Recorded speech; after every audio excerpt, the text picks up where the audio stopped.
Hi friends నేను మీ Arjun blog Bihari మళ్ళీ వచ్చేసాను అనమాట. అందరూ బాగుండాలని కోరుకుంటున్నాను.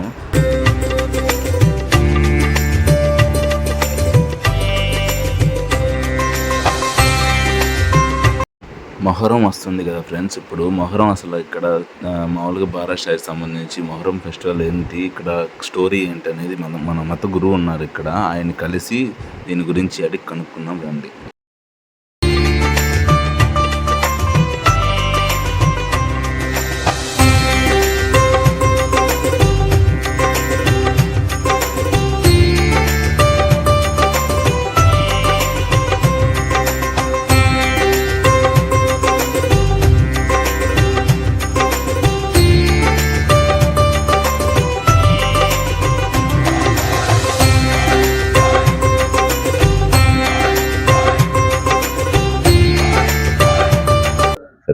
హాయ్ అన్న, ఇప్పుడు మామూలుగా బారాషాహిద్ దర్గా మనకి చాలా ప్రత్యేకమైంది కదా. ఎక్కడైనా మన రొట్టెల పండుగ ఫర్ నెల్లూరు ఫేమస్. అలాగే ఇప్పుడు మనకి దర్గాలో అసలు ఈ బారాషాహిద్ దర్గా స్టోరీ ఏంటి నాకు తెలుసుకోవాలని ఉంది, మా వ్యూవర్స్ కోసం కూడా ఒకసారి చెప్తారా అసలు ఏంటి అని? తప్పకుండా. అస్సలాము అలైకుం వరహ్మతుల్లాహి వబరకాతుహు. ఈ బారాషాహిద్ అనే వాళ్ళు తుర్కిస్తాన్ నుంచి వచ్చిన వాళ్ళు, టర్కీ నుంచి వచ్చిన వాళ్ళు. బారాషాహిద్ అంటే ఈ 12 మంది, బారా అంటే 12, షహీద్ అంటే త్యాగమూర్తులు. 12 మంది త్యాగమూర్తులు దర్గా. ఏమంటే ప్రత్యేకమైన ప్రతి ఒక్క దర్గాకి ఇప్పుడు ఏస్పట అనుకుంటే నాయబ్ రసూల్ దర్గా అంటారు, ఆయన పేరు ఉంది కాబట్టి. ఇప్పుడు కశ్మూర్ అంటే కాళీషాపీర్ సర్కార్ దర్గా అంటారు. ఈ బారాషాహిద్ దర్గా అంటే ఏంటంటే వీళ్ళందరికీ ఒకే పేరు విడివిడిగా చేయకుండా 12 మందికి బారాషాహిద్ దర్గా, 12 మంది త్యాగమూర్తులు దర్గా అంటారు. కానీ వీళ్ళు వచ్చేసి తుర్కిస్తాన్ నుంచి వచ్చిన వాళ్ళు. తుర్కిస్తాన్ నుంచి ఉమ్మడి కుటుంబంగా, అంటే ఆ టైంలో కబిలా అంటాం, కబిలాతో అక్కడ దేవబోధనలు చెప్పుకుంటా వచ్చేవాళ్ళు. ఆ కాలంలో ఎక్కడ మనకి స్థిరపడాలో అక్కడ వచ్చి స్థిరపడేవాళ్ళు. మనం కూడా అంటే ఆ కాలంలో పోయేవాళ్ళు కదా, ఆ ఊరు వాళ్ళు ఈ ఊరు నుంచి ఆ ఊరు పోతా మనకి ఎక్కడ బాగుంటుందో అక్కడ ఉండేవాళ్ళు. ఆ టైంలో వాళ్ళు తుర్కిస్తాన్ నుంచి దేవబోధులు చెప్పుకుంటా ఢిల్లీ ఆ పక్క నుంచి వస్తా ఇక్కడ నుంచి గండవరం ఒక చిన్న గ్రామం ఉంది పక్కన, రాజుపాలెం పక్కన నెల్లూరులో. ఆ రాజుపాలెం దగ్గర వచ్చేసి స్థిరపడారు. ఆ స్థిరపడి దేవబోధనలు చెప్పుకుంటా ఉండేటప్పుడు అప్పుడు ఆ కాలంలో ఏముంది, రాజులకి యుద్ధాలు జరిగేది. ఈ ఒక ప్రాంతానికి ప్రాంతం యుద్ధం జరిగేది, ఒక రాష్ట్రానికి రాష్ట్రం యుద్ధం జరిగేది కదా. ఆ టైంలో ఒక యుద్ధం జరిగింది. ఆ యుద్ధం జరిగినప్పుడు వీళ్ళు మంచి వైపు నిలబడారు. ఎవరు 12 మంది కాకుండా అది కబిలా అంటే వాళ్ళు అంతా కుటుంబం అంతా ఒక మంచి వైపు నిలబడి యుద్ధం చేశారు. ఆ యుద్ధం చేసినప్పుడు అప్పుడు యుద్ధం అంటే ఒక 12 మందితో ఒక 100 మందితో అయ్యేది కాదు, చాలా మంది యుద్ధం చేస్తారు. కానీ వీళ్ళకి మాత్రం అంతగా ప్రత్యేకత ఇస్తున్నారు, వీళ్ళకి మాత్రం ఎందుకు అంత పూజలు పురస్కారాలు ఫాతిహా దరుదు ఎందుకు అనుకునే ఒక డౌట్ రావచ్చు. బారాషాహిద్ అంటే చాలా మంది ప్రాణాలు త్యాగం చేశారు ఆ యుద్ధంలో. కానీ వీళ్ళు ప్రాణం త్యాగం చేసిన తర్వాత తమ తలలు తెగి అక్కడ గండవరంలో పడితే కూడా తలలు లేకుండా ముండాల మీద ఇక్కడ దాకా యుద్ధం చేసుకుని వచ్చారు. ఇది బారాషాహిద్ వాళ్ళ చరిత్ర. కరామత్ అంటే వాళ్ళు ఏమంటారు తెలుగులో చెప్పాలంటే వాళ్ళు ఒక పవర్. ఇది వీళ్ళకి ప్రత్యేకమైన పూజలు పురస్కారాలు జరుగుతున్నాయి. వీళ్ళకి ఒక ప్రత్యేకమైన ఒక ఇది వచ్చేసి బారాషాహిద్ వారి చమత్కారం అంటే మహిమలు. కానీ వీళ్ళు ఎంతో మహిమలు.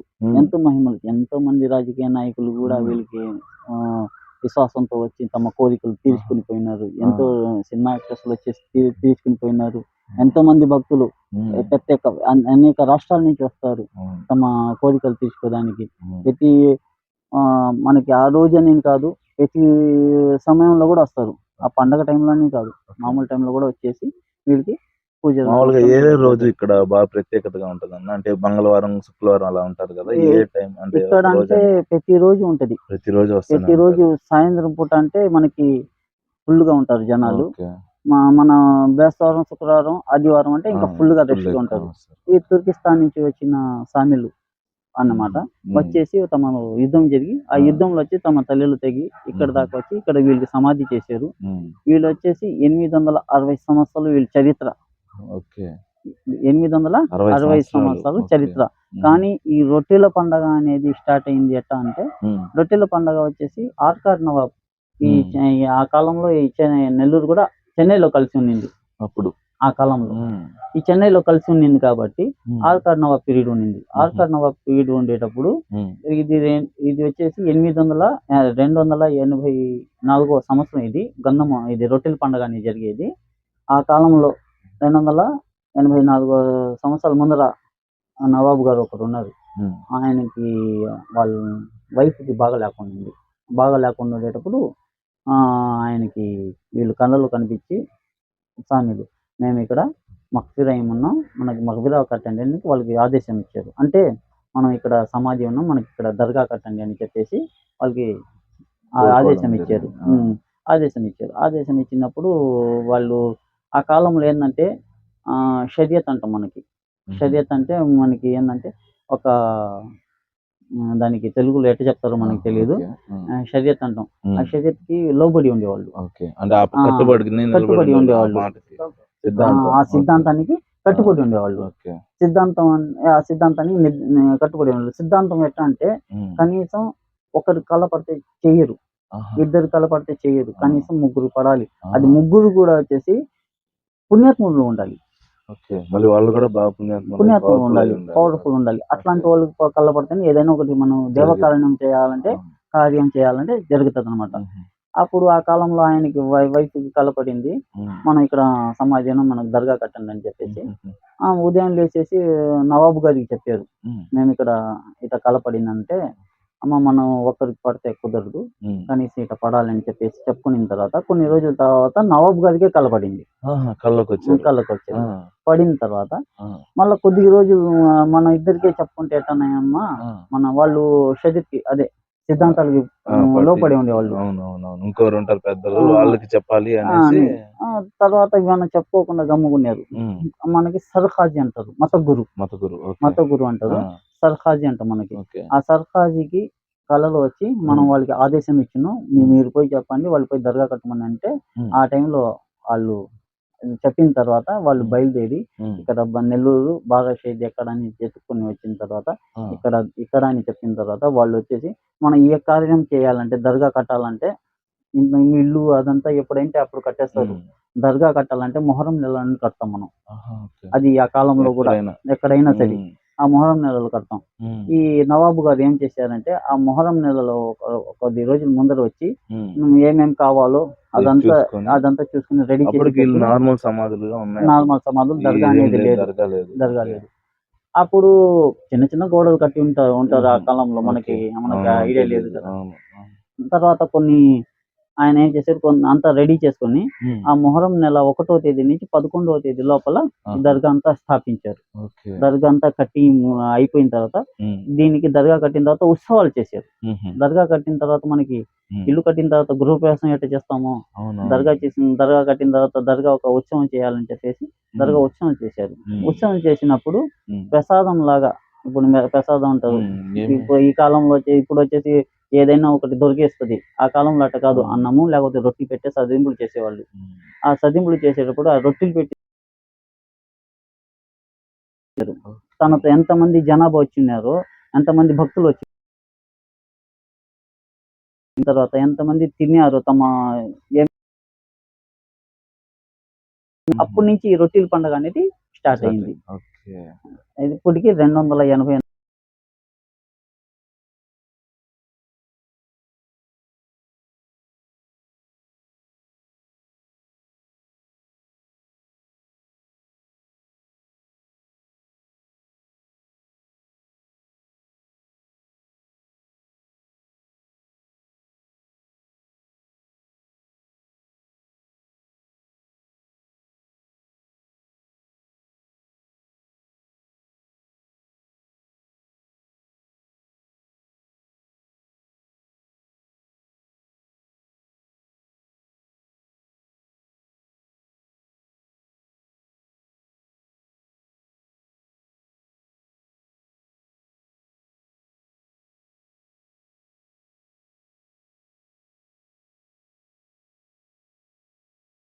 ఈ కుల మతాలకు అతీతంగా జరిగే పండుగ ఫ్రెండ్స్. ఎందుకంటే మన హిందువులని ముస్లింలు అందరూ కలిసి కట్టుగా చేసుకుంటారు. కట్టుగా చేసుకునే పండగ అనమాట.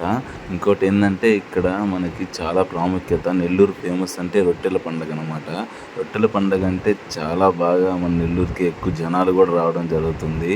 ఇంకోటి ఏంటంటే ఇది మనకి 16, 17, 18, 19, 20 తేదీల్లో మన రొట్టెల పండుగ అనేది జరగబోతుంది.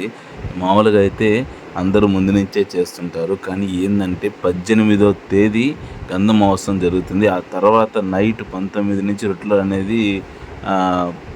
అనేది ఇవ్వడం అవి జరుగుతుంది అనమాట. అది అందరూ అంటే చాలామంది తెలియదు. మనం వాళ్ళకి చెప్పడానికి ఈ వీడియో కూడా చేస్తున్నాము. ఇంకోటి ఏంటంటే మనకి చాలామంది ఈ రొట్టెలకు సంబంధించి సంతానం కానీ, పెళ్ళి కాకుండా మళ్ళీ వాళ్ళకి ఎటువంటి ఆరోగ్య సమస్యలు కానీ ఎటువంటి ఎన్నో ఉన్నా కానీ వాళ్ళు ఇలా స్వామివారి దగ్గర ఈ రొట్టె తీసుకొని వాళ్ళు ఇలా కోరుకుంటే వాళ్ళకున్న సమస్యలన్నీ పోతాయని ఎప్పటి నుంచో వచ్చిన ప్రతీతి. చాలామంది కోరికలు కూడా ఇలాగే నెరవేరాయి. అది ఇక్కడ స్పెషల్ అనమాట ఎక్కువ. రెండోది ఏంటంటే అది ఉన్నారు కదా మన మత గురువు చెప్పిన ఆ స్టోరీ కూడా అంటే బారా షాహిద్ దర్గాకి అంత పెద్ద స్టోరీ కూడా ఉంది. అండ్ దానికి అసలు ఆ ప్రాముఖ్యత ఇక్కడ మీకు తెలుసు, జనాలు మామూలుగా రారన్నమాట. నిలబడలేరు జరిగింది. మీ అందరికి నచ్చితే లైక్ చేసి సబ్స్క్రైబ్ చేసి వాళ్ళందరికీ షేర్ చేస్తారని కూడా కోరుకుంటున్నాను. ఇంకా మరి మంచి వీడియోలు అప్డేట్తో మళ్ళీ వస్తానని, పార్ట్ 2లో అందరం కలుసుకుందామని కోరుకుంటూ